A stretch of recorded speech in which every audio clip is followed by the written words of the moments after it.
Friends Wayne over here at the Ram Man Ink. Don't forget the ink. Hey, we're getting ready to test this Hemi master cylinder for this Bob up there in Indiana. So the 9171 has a 1-inch bore, often called the TA master cylinder, very expensive in the $1,000 range. The Hemi is basically the bigger brother. 1 1/8 inch bore and 1-inch bore. Now these are both out of my private collection. You can tell that they have never been mounted before on anything. It's quite obvious. We go ahead and sleeve everything, even when it's new, because we want it to last forever. And people that are spending $1,000 on a damn master cylinder want that sumbitch to last too. So, as always, I just check them all for flow and make sure everything's working right. You know, the bench bleed is truly overlooked. It's actually the best thing that you could ever do. You can actually do this on a vehicle without the engine running, but you still have to be careful because you got about a 5-to-1 pedal ratio, so you have to be very gentle when you try to car bleed a master cylinder. And the thing about this is you get to see the flow, you get to see how smooth the action is. You can feel the springs, you can feel the coil bind, and you make sure that everything, and you've got really good flow, that the pistons rebound pretty well. You can just tell a whole lot more shit when you're in this world as versus, you know, out there in a car. And so, anyway, and I'll show you what happens when you try to car bleed shit and you get rambunctious. Pistons stick and jam down. That's called piston coil bind, and it's basically useless.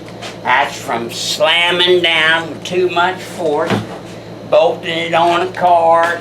Anyway, enough of that. I like to do short strokes in the beginning to get the air out. Sometimes it takes a little bit of time. That's why they tell you to do this. These Hemis are 1 1/8 inch bore, so these are big. See these pistons? They're rebounding very nicely. I can see the geyser up front. What's the geyser telling me? The geyser's telling me that the pressure valve in the front port's working. That's what that's telling me. Look at your manual. Doesn't mean the master cylinder's bad like that idiot told me. Oh, that geyser in the front port means your master cylinder's bad. That's the problem with forums. Hell no, it means the son of a bitch is acting right how it's supposed to. So, we basically got the air out of it.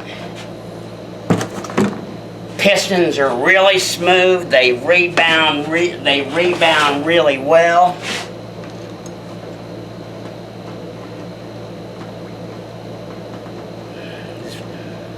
Rebound really well, nice and smooth. Still don't have all the air out of it.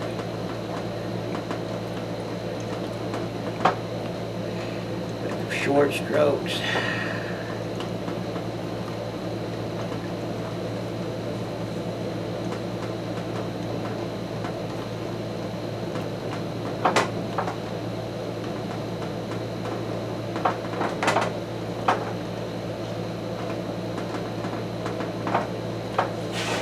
Every now and then, that's one of the reasons I use the original tube seats, to make sure that I don't get any air introduction.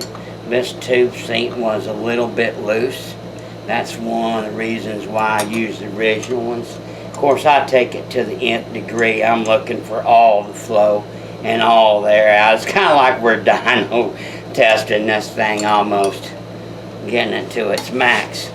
So, watch again.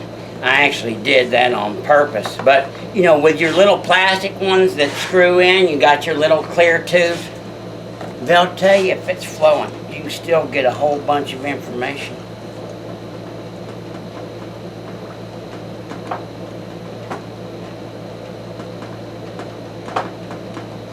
And we're done.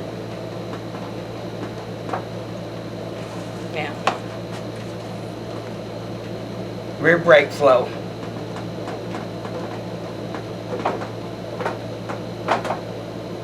See that nice stream? Front brake flow.